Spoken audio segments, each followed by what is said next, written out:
West of the Rockies, east of the Sierras, the Intermountain West, Utah and Idaho at its heart. Two states that hold within their borders everything that men think of when they think of the West.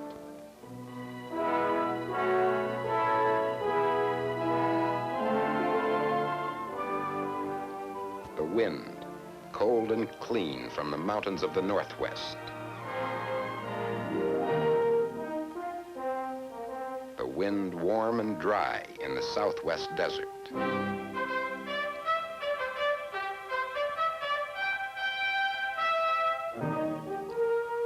Men traveled west across the plains to conquer this land, a hard land, and it changed their lives. Hard men, and they changed the land, tapping its resources, shaping things to suit their own needs.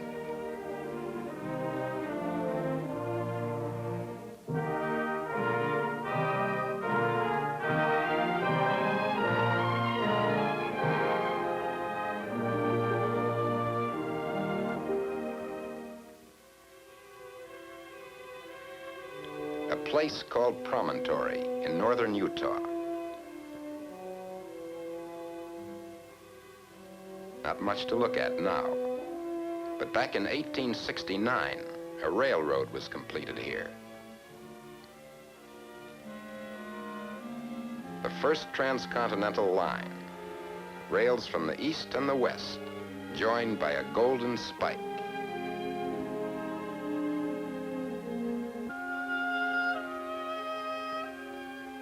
The isolation of the West was broken here. The last frontier seemed to disappear.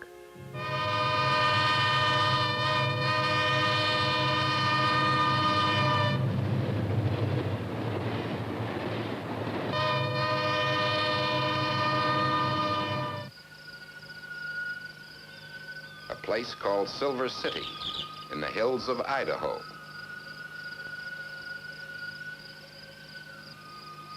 Not much to look at now. But 100 years ago, gold and silver seemed to pour from the mountainsides.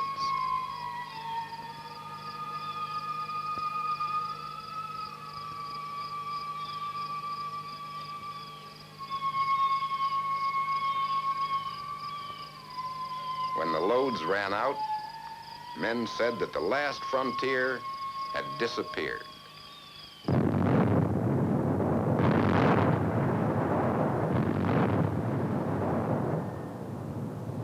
Before long, they found they'd just begun to scratch the surface.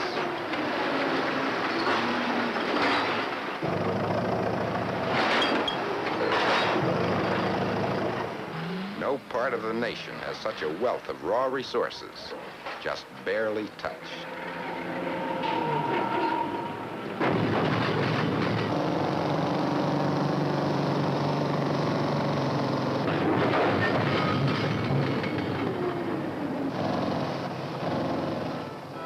This is how the West is being conquered today.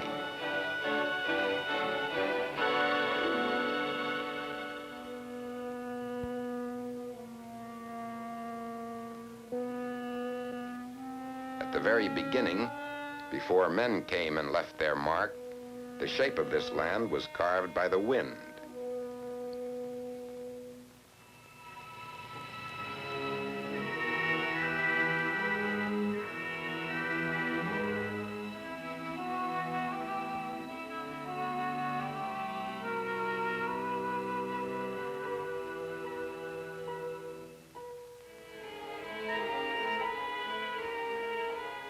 When the first man crawled in among the rocks for shelter, he cut his own image into the stone.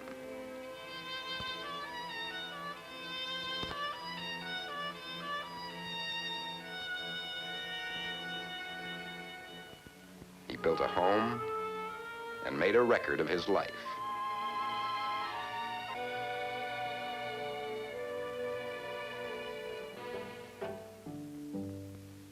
Today in the Southwest desert, the life of the Navajo seems to grow from that early record.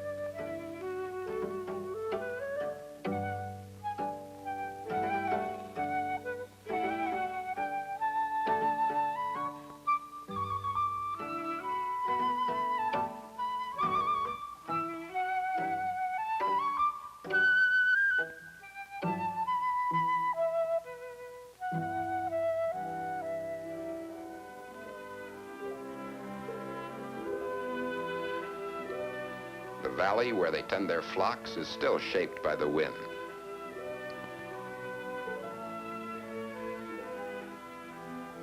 The sandstone buttes are much the same as they were when the first explorers from the outside world passed this way, back in 1776. Father Escalante and his party, seeking a route through to California.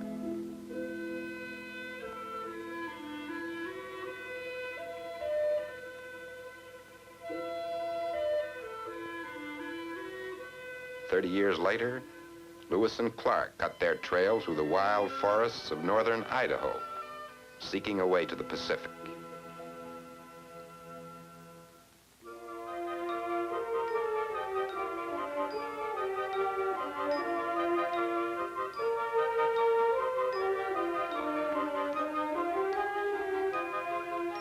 Lewis and Clark took the measure of this country, and on their heels came traders and trappers, drawn by a fortune in furs.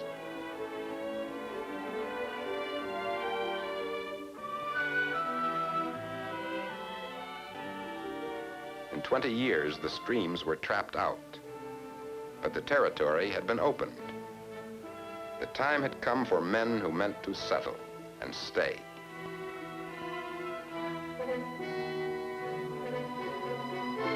The Mormons were the first, trekking 1,000 miles across the plains to find a land that no one else wanted.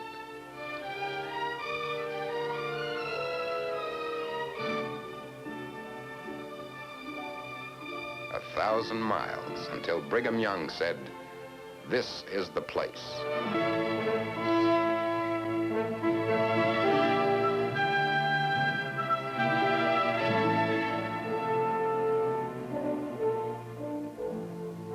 In little more than 100 years, they built this city in the valley of the Great Salt Lake.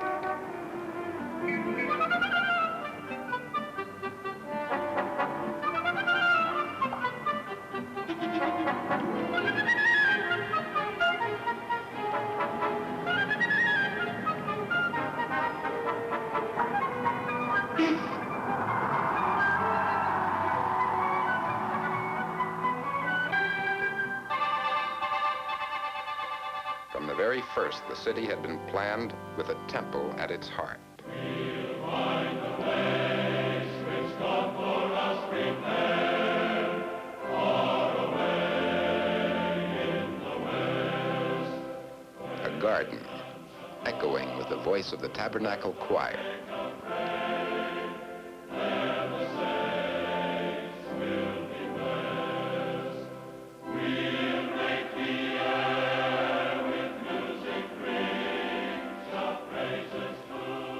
From this place, pioneers went down through Utah into a barren desert. They scraped their farms out of the wilderness, planting an orchard, raising a cabin.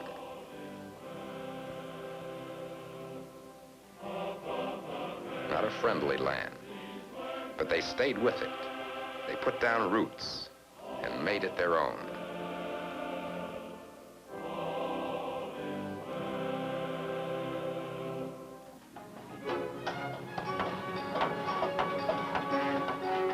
Today, when they build a steakhouse, the center of any Mormon community, the men on the job are doctors and lawyers, clerks and storekeepers, giving their own time.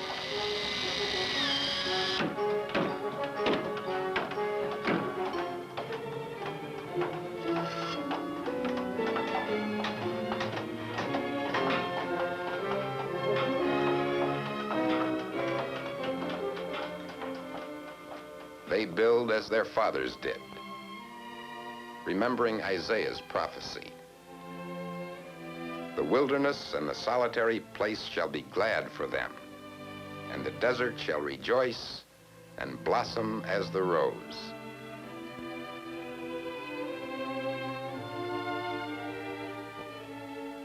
The Mormons first, and soon there were others, new settlers, turning the desert green with their planting.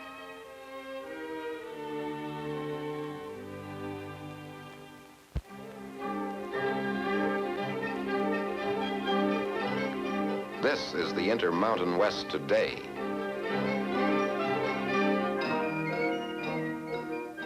Men damming a river to water the desert. Changing the face of the land to suit their own needs.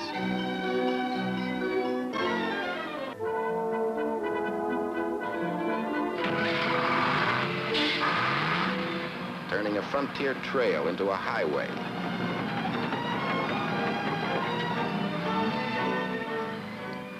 Turning the youngest, the most energetic part of the country into a modern industrial region.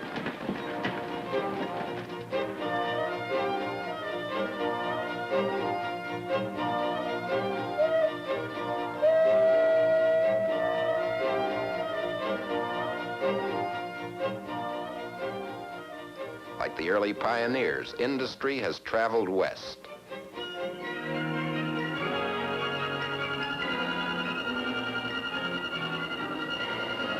The jet age has opened up new frontiers.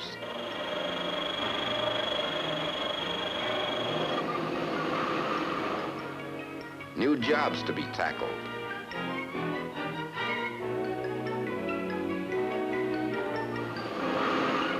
New skills to be learned.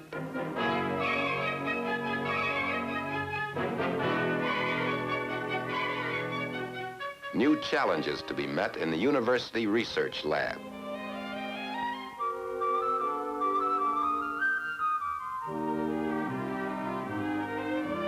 The future begins in many places, and one of them is the college campus.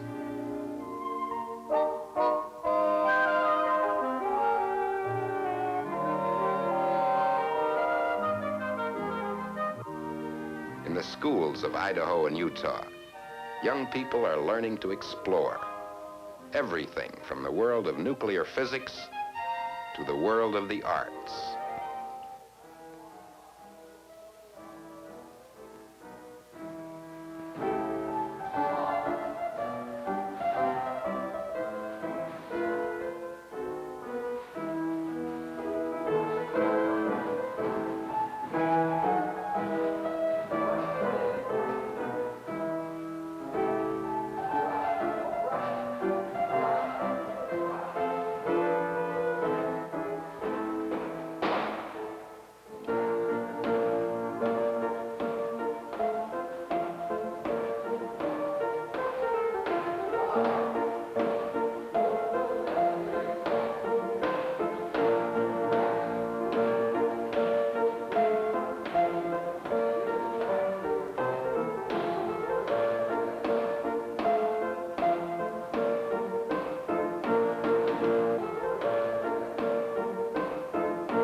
This was once a wagon train stop on the old Oregon Trail.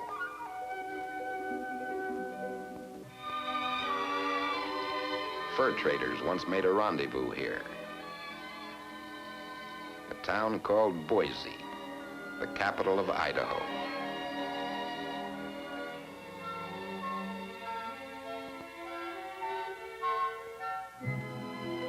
Today, the Intermountain West can be this too. Quiet, stable, a settled way of life.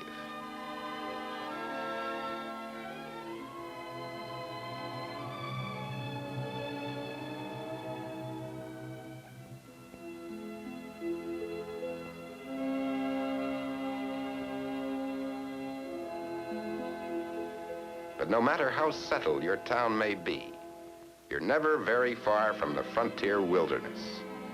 Travel a few miles and you become a weekend pioneer.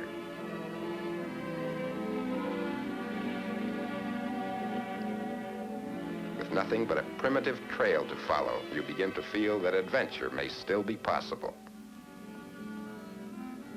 Not many men have seen this part of the country.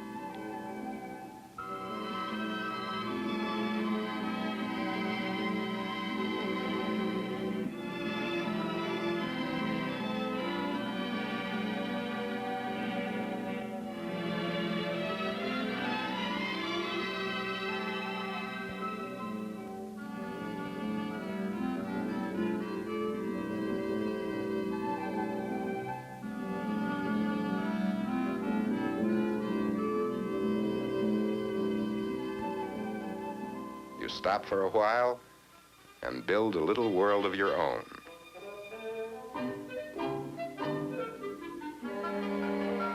It's been a long time since anyone fished this stream.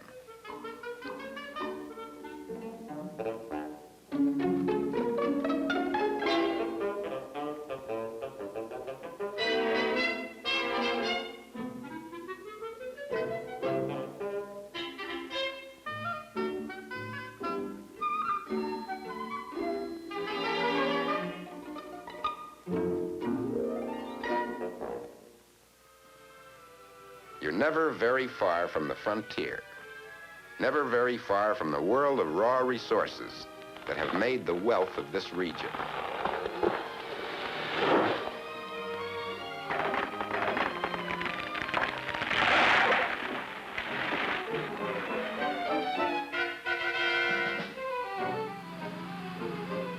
Great stands of Idaho pine floated down the river to the sawmills.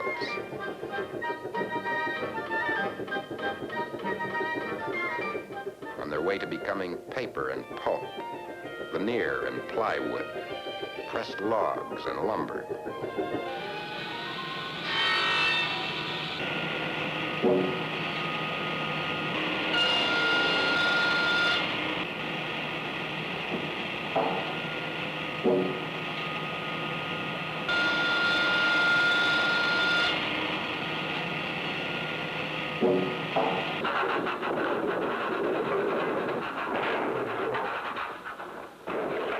Oil in the Utah desert.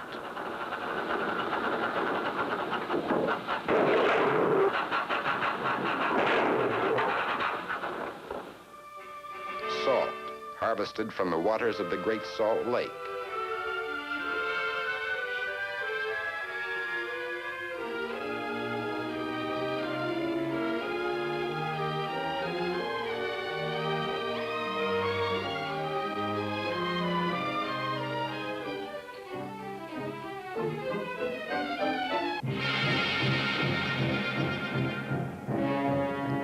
Carloads of minerals, zinc and uranium, potash and phosphate, silver and lead, iron and coal.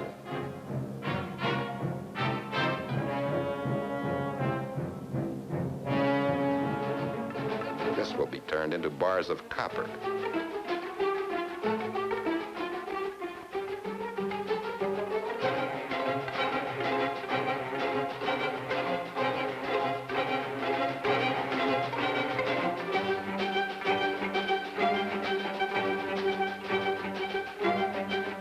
This will be steel from one of the world's most efficient mills.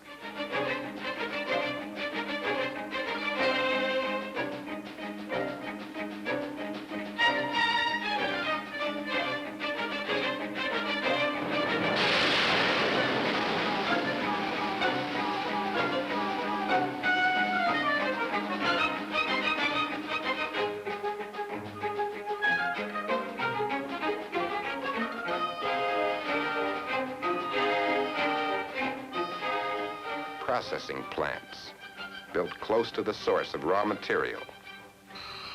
Manufacturing plants turning it into a finished product. Tractors, bulldozers, heavy machinery, exported to the world.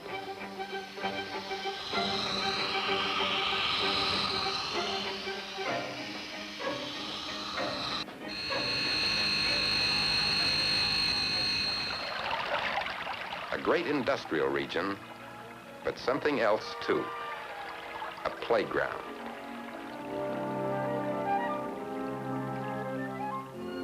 The pioneer wagon has given way to the family car.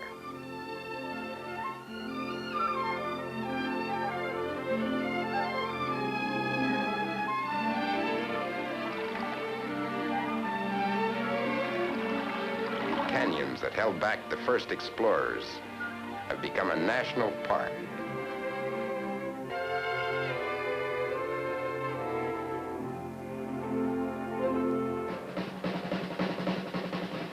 Mountains that held back the early settlers are covered now with ski tracks.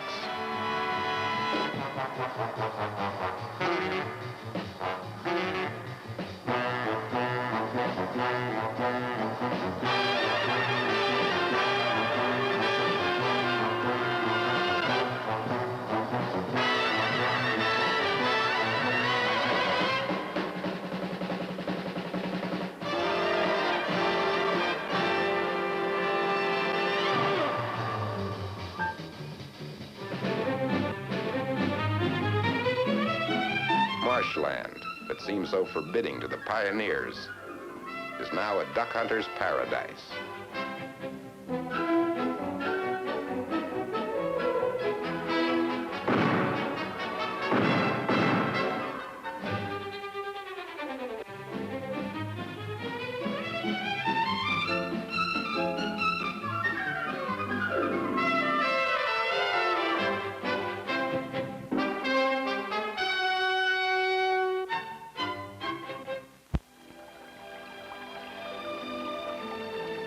In a country of little rain, this is the most important resource of all, water, pouring down from the melted snow, filling the streams and rivers.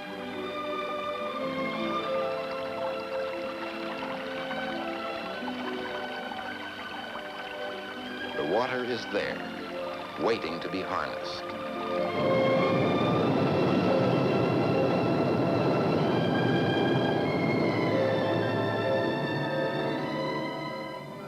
The land is there too, richer than it looks.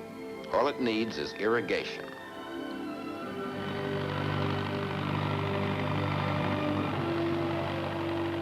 A homestead farmer in Idaho grubs out the sagebrush, knowing that water is on its way.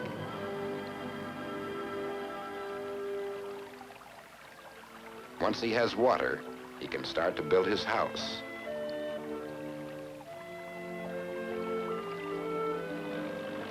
Get his first crop of potatoes into the ground.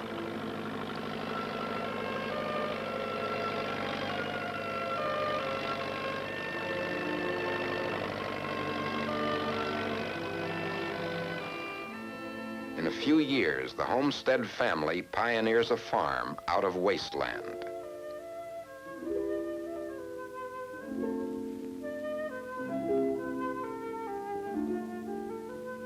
Even the youngest has a job to do.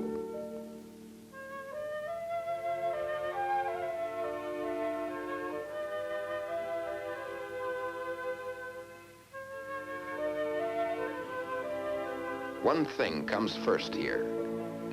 You learn how to set the primer pipes that siphon irrigation water onto your land.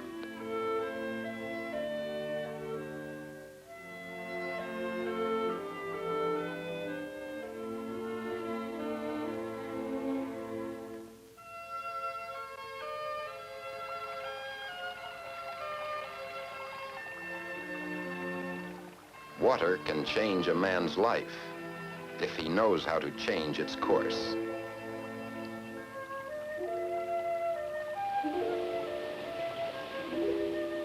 The early planting is finished, and with plenty of water, spring comes easy to the land.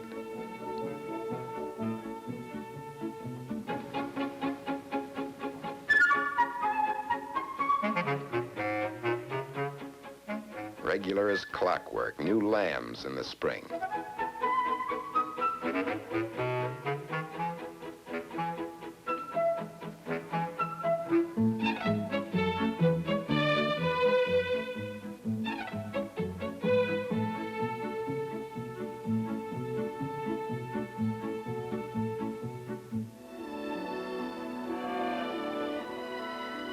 Before long, the sheep herder has taken his flock up to the meadow grass in the mountains, guarding against coyote and bear as they move from one feeding ground to another.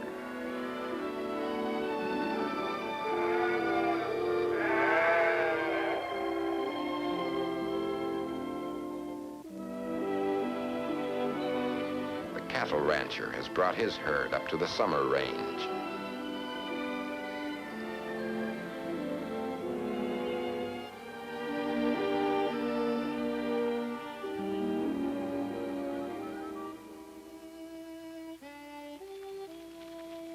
On a summer evening, there is quiet music in the mountains.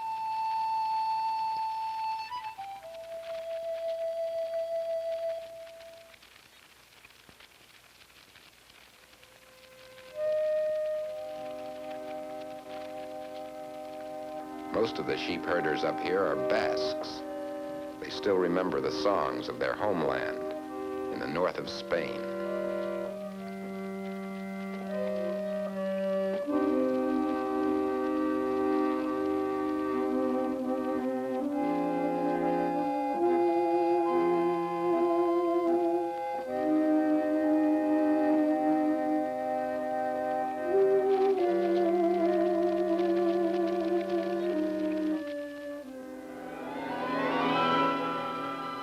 Spring, summer, and at last the end of summer crops are ready to be taken in.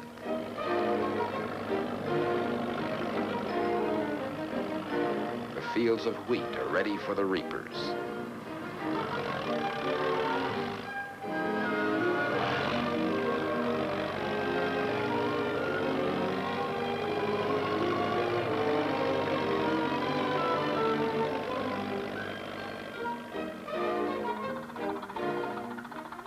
Final harvest of a long season's labor.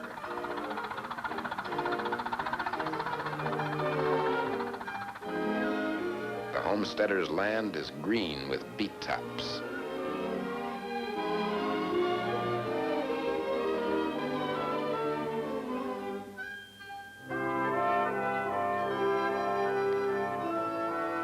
A mountain of sugar beets ready for the factory.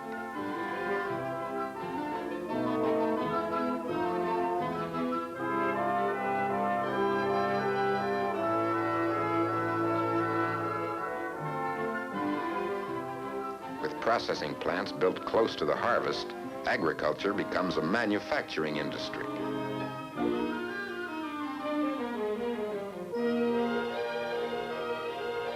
A crop of beets is turned into sugar.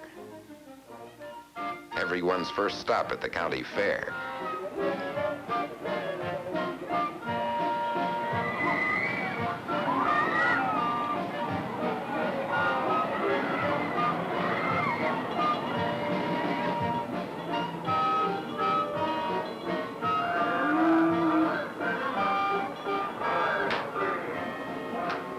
Comes time for the 4-H competition, youngsters with something to show do their best to seem calm. But you can feel the tension mounting in the air.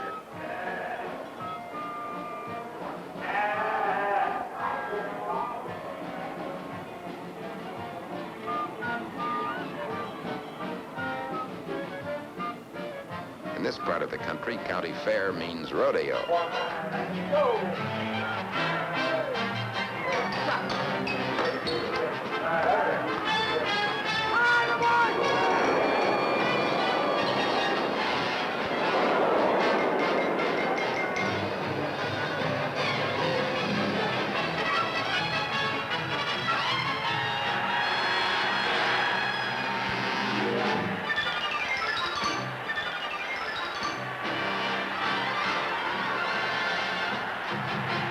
In this part of the land, holiday has many sounds.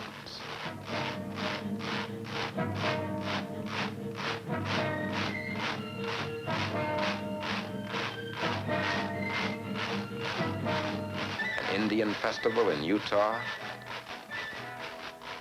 a Basque celebration in Idaho.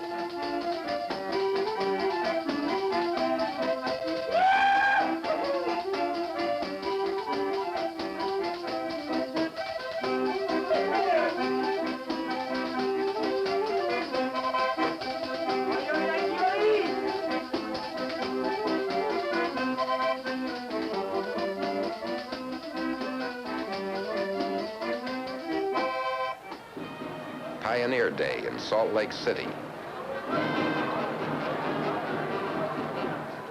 The sound of men marking a holiday.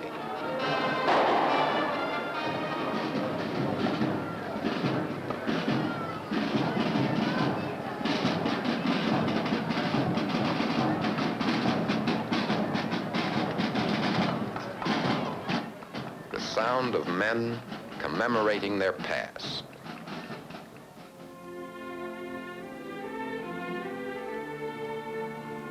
The story of this land is the story of men opening up new frontiers.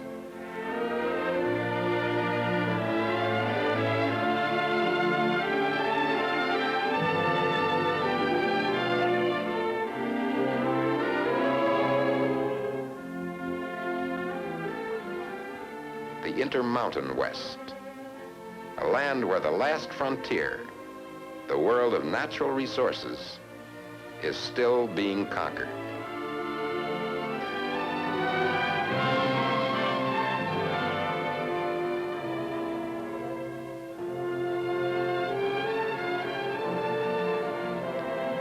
This is still a land for pioneers.